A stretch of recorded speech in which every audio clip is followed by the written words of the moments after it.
克里斯多弗·李维，一个出身平凡的美国男星，在出演超人这一经典美国英雄角色之前，还只是圈内的无名小卒。然而他将英雄搬上大荧幕后，连媒体都表示几乎所有人都相信了这个世界上真的有超人的存在。但就是这样一个备受影迷喜爱的演员，台上风光无限，无所不能，台下却残疾度日，生活不能自理。那么从英雄到残废人士，他究竟经历了什么？这里是 Boogie 岛，今天就让我们走进克里斯多夫·李维的人生故事。1952年，李维出生在美国纽约，父亲是一名诗人，母亲则是一名新闻记者。但在他4岁的时候，父母便离婚了。之后，母亲改嫁给了一家证券交易所的雇员，他则跟随他们一起搬家到普林斯顿。在那里，他接受了一段完整的正规教育，并在频繁出入剧院的情况下，爱上了表演这门艺术。9岁时，他凭借一腔热爱成为了戏剧团的一名成员。次年，他首次登上了表演的舞台，并出演了人生第一部戏剧《王室侍卫队》。事后，深爱舞台的他下定决心要成为一名演员。大学期间，他一边研习英语和音乐，一边还进修了戏剧。1978年，他登上百老汇舞台，并饰演被誉为美国最伟大的女演员凯瑟琳·赫本的孙子。因为只是一个小角色，所以他在结束拍摄后依然名不见经传。但不久后，他迎来了人生的转机，那就是他被选为电影《超人》的主演。当时华纳兄弟决定将这位超级英雄真人化，但选角的过程并没有想象中的那么容易。因为漫画中的英雄身高2米，并且浑身肌肉，是一个非常强壮的角色。然而现实生活中很少有这样的人物存在。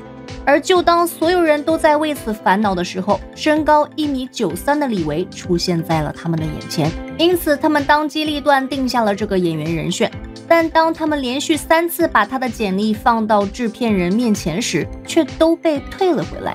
谈及原因，后者说了2点：李维没有什么名气，让新人担任主演很有风险，更何况是超人这种大制作的电影。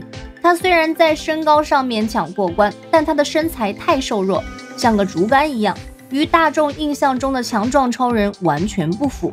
尽管言之凿凿，但在选角导演的坚持下，制片人还是又给了李维一次面试的机会。也许是他对演戏这门事业的热爱让后者动容，所以次日这位3线演员就被定了下来，并且收到了300页的剧本。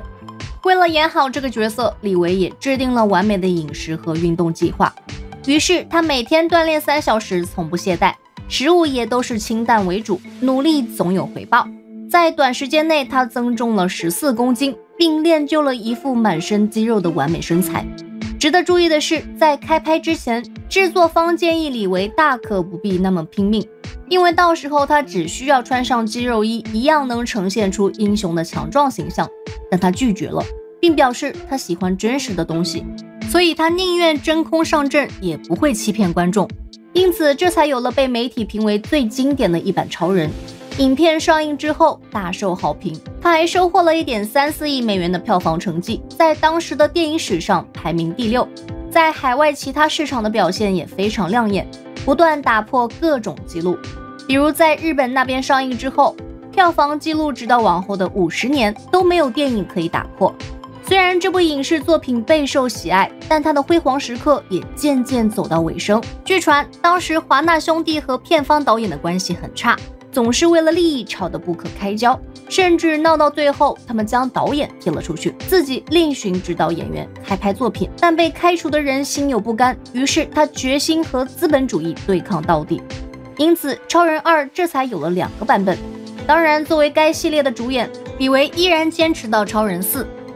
即使没有剧本，预算也一削再削，他都没有离开，甚至他还掏钱出来补贴，希望这一系列即使没落，也还有一点闪光点留在大荧幕上。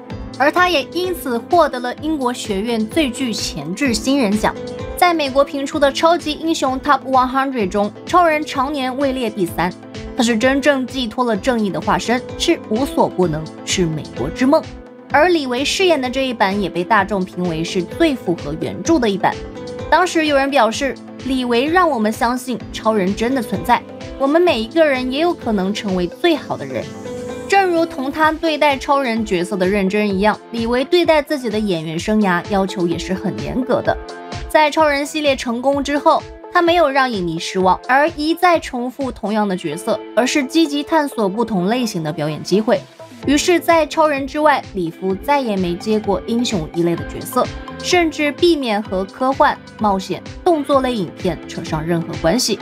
为此，他曾经拒绝了像《威龙猛将》和《全面回忆》这样的大制作机会，反而在如《时光倒流70年》、《告别有晴天》这样的剧情片中磨练自己的多面演技，甚至为了突破以往光明正大的形象，还选择了《冤魂不散》和《遭诅咒的村庄》这样的低成本恐怖片中表演。他开始大红的时候，命运突然和他开了一个玩笑。李维有一个兴趣爱好，那就是马术。可是在1995年的一次马术比赛中，他却被一匹马狠狠甩了下来，头部重重落地，并直接导致他颈部以下彻底瘫痪。几乎所有人都认为他这辈子完了，就连他自己也这么觉得。在很长一段时间内，他都无法自理，只能终日躺在床上受人照顾。对此，他无法接受这个残酷的事实。他说，不能走路就不能登上舞台，这样我就无法完成自己的梦想了。渐渐的，他变得孤僻起来，不愿说话，也不愿与人交流，稍有不如意就朝家人发脾气。只有脑袋能动的他，也不再有制片人向他抛出橄榄枝。但是妻子不愿看着丈夫就这么消沉下去，于是她使出浑身解数安慰对方，其中便包括每天推他出去散步，让丈夫呼吸新鲜空气的同时，也受努力生存下去的万物影响，能够振作起来。与此同时，在李维住院治疗期间，他一共收到了超过40万封以上的信件，而这些都来自他的粉丝，心中他们称他是超人，并称很多坏蛋都等着他去惩罚。所以在此，他们希望他能快点好起来。也许是大部分人的精神支持真的鼓舞了他，收到这些善意后，这位英雄也确实振作了起来。他说道，我和所有人都一样，很喜欢超人这一角色，既然如此，我就应该能像他一样，面对苦难时总能站起来。于是他积极配合治疗，并在1年后身体和心态都有了大的好转。同时他开始转换自己人生的方向，他想，既然当不成一名演员，那就当一名作家。因此他开始博览群书，并在1967年出版了自传《依然是我》。这本书上市不久后就登上了畅销书排行榜。在书中，他告诉众人，克服人内心中的无力感和怯弱是一件很不容易的事情，但越是这样，越不能认输。毕竟没有什么东西是能够轻易得到的。除此之外，他还跨到导演行业。1997年，他亲自执导的电影《黄昏时刻》登上大荧幕，电影票房大卖，也收获无数好评。所有能尝试的都尝试后，他又回归了老本行，演戏。次年，他重返荧幕，并在电影《后窗》中饰演一名瘫痪者。影片改编一本小说，讲述一个残疾人士为消磨时间，监视自己的邻居，并且偷窥他们每天的生活，并借此识破一起重大案件。其中精湛的演技也让李维获得了第56届金球奖剧情片最佳男主角奖。另外，尽管他已经从病痛中走出来，但他还是成立了一个和自己同名的瘫痪基金会。这是一个非盈利的研究组织，旨在用李维自己的名声筹集数百万美元，用于脊椎损伤的研究。他还借此进军政坛。1996年，当他带着自己的演说词参加国家民主党大会时，他万分荣幸地见到了当时的比尔·克林顿总统。对方也称这位男星是现实生活中的一个超人。但就当所有人期盼他能创下更多佳作时，他还是在52岁的时候，因为伤口感染和心脏病突发，结束了他的一生。纵观超人扮演者李维的一生，我们发现困境并非绝境，弯路并非尽头。对于超人来说，除了做演员，还可以当导演，导演之余还可以做研究、写书，而且都很成功。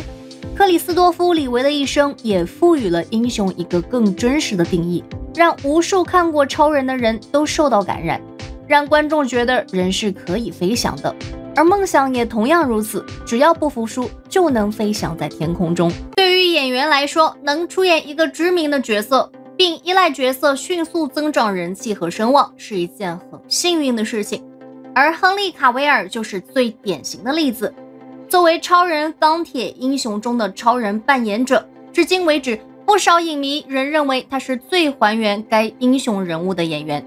但看似众星捧月，身为万人迷的他，背后的星途却跌宕起伏。不仅连着3次在角色试镜中落选，而且连跑10多年的龙套，才得以在演艺圈中出名。如此惨烈的演艺之路，也难怪观众称他为好莱坞最不幸的演员。那么他究竟是如何成功逆袭的？这里是 Boogie 岛，今天就让我们来走进亨利·卡维尔的故事。1983年5月，卡维尔出生在英国泽西岛，父亲是股票经纪人，母亲则是银行秘书。作为家里第4个孩子，他中学时转到了斯托中学，因为身形庞大，所以他一度被同学欺凌。他说，我在之前的学校是男生学生会主席，我以为在新学校也能那么风光，但显然这让某些人不爽了。不过也是在这所学校，他的人生迎来了决定性的一刻。据悉，当时有一部叫《千金万险》的电影在这所学校拍摄，而当饰演男主角的男演员罗素·克洛在拍摄时，卡维尔径直走了过去，并表示，你好，我叫亨利，我想当一名演员，勇敢地推荐自己，给克洛留下了深刻的印象。所以对方不仅和卡维尔分享了自己的表演技巧，还在电影杀青后给他寄了一个包裹，里面还有澳洲糖果、一件橄榄球服以及一张神鬼战士的签名剧照。而这段经历也让两人成为好友，并后来在电影《超人钢铁英雄》中有过一次合作的机会。既然想成为演员，自然要改变外表，于是卡维尔加入了英国学生联合军训团，褪去赘肉，也脱胎换骨。之后他积极投入到戏剧之中，并积累了不少表演经验。凭借着高大威猛的身材和饱满英俊的五官，他也迅速用一种英伦的古典气质在圈子里打响了名号。但在俊男美女丝毫不缺的演艺圈里，他明显还差一点运气。2001年，他在电影《囚恋》中饰演一个配角，并正式开始了自己的演艺之路。同年，他加入了不少电视剧的拍摄，但由于都是小角色，所以他仍没能够成功走红。2005年，电影《007》首部曲《皇家夜总会》开始试镜。都说每一个英国男孩心中都有一个特工梦，自然卡维尔也不例外，所以他积极参与试镜，并认为自己作为英国人一定程度上会有优势。而且当时导演马丁·坎贝尔也非常欣赏他，所以他认为角色非自己莫属。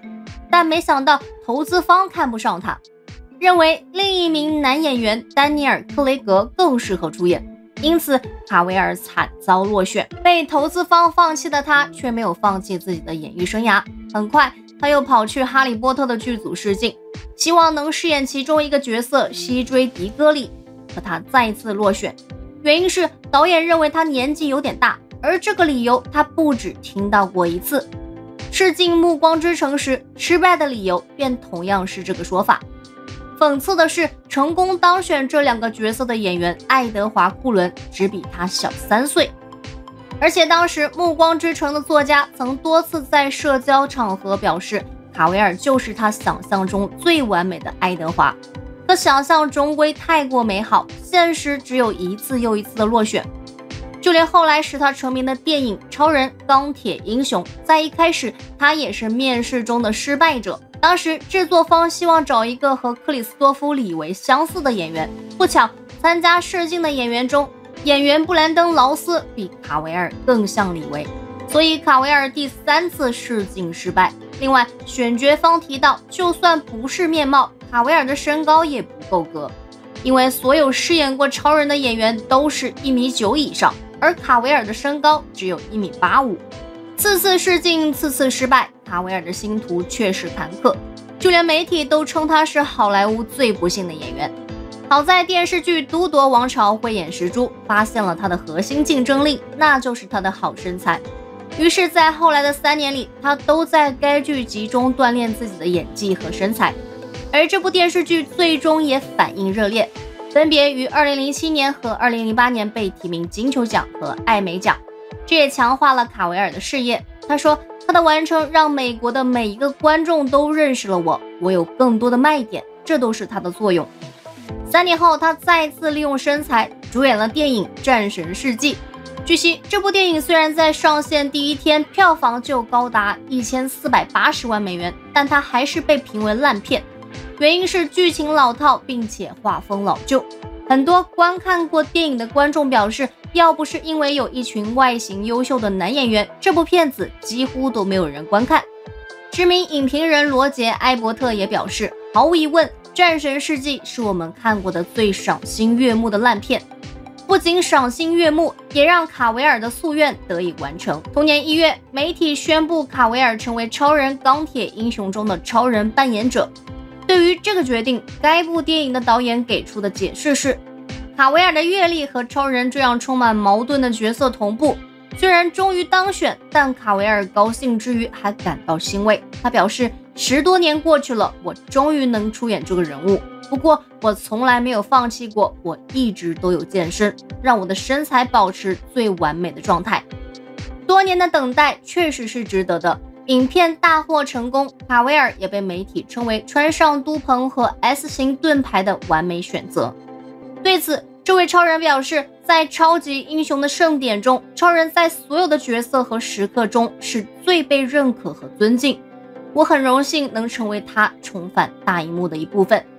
凭借影片大获成功之后，卡维尔彻底挤进好莱坞一线男演员行列，而在这之后，他每集的片酬高达50万美元，收入猛增后，他一点都不会忌讳谈论金钱带来的好处。他说，我当演员不仅仅是为了艺术，那些说不钱不重要的人，要么是疯了，要么就是在撒谎。我拍戏可不是为了慈善，我又不是非盈利组织。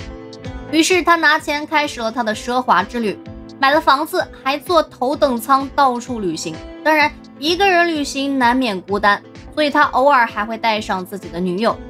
据悉，女方名叫娜塔莉·维斯库索，是一名夜总会大亨的女儿。她和卡维尔一样在影视行业工作，是好莱坞电影公司电视和数字工作室的副总裁。据悉，两人有很多共同点，都喜欢狗狗和健身。2021年4月，两人正式公布恋情，并获得了不少祝福。俊男美女的结合虽然亮眼，但这位好莱坞男演员的感情之路并不顺遂，有些还给他带来了巨大的争议。2009年，伦敦的奥林匹亚马术展上，他遇到了专业的障碍赛骑手艾伦·惠特克。据悉，女方出身于著名的马术世家，他的父亲甚至在1984年春季奥运会上获得过一枚银牌。据了解，当时是卡维尔先追的他，之后两人交往3年，一起出席过很多公开场合。2011年5月，他们的关系发展到了巅峰，卡维尔还在好莱坞的一家酒店向他求婚。对此，艾伦表示，当他向我求婚的时候，我简直不敢相信，我还以为我们是去给他过生日的，我太惊喜太高兴了。然而在求婚之后，他们之间似乎出现了一些问题，因为这对情侣再也没有公开露面。后来有位自称是艾伦的朋友的人透露，他们就是没法再走下去了。与未婚妻分手后的下一年，卡维尔和女演员吉娜·卡拉诺相爱，平时也经常出现在各种活动中。开始恋爱之后，他们还一起收养了只美系秋田犬。本以为两人开始养狗就是他们准备好进入一段长期关系的象征，但是没过多久，他们就分手了。卡维尔也一直保持低调，没有透露分手的原因。不久后，他又和宅男行不行的女主凯莉·库科约会，不过他俩在一起的时间不算很长，因为恋情被报道出来后不到2周，他们就分开了。凯莉觉得自己自从跟卡维尔在一起后，曝光量太大了，身边到处是狗仔，有点受不了。这之后，卡维尔也交往了几任，但都因为不合适而没有一个好结局。再到现在的大亨女儿娜塔莉·维斯库索，至于两人能不能走进婚姻的殿堂，就看时间和媒体的答案了。10多年的努力才能在好莱坞站稳脚跟，不得不说，卡维尔确实一路走来不易，但巅峰之后是否还能迎来一次巅峰，还得看卡维尔的造化。不过肯为一个角色坚持10年，不是谁都能做到，所以相信这位演员能给我们带来更多的惊喜。这里是布吉岛，如果喜欢我们的视频，别忘了点赞订阅，也欢迎您在评论区留言说出您的看法。我们下期再见。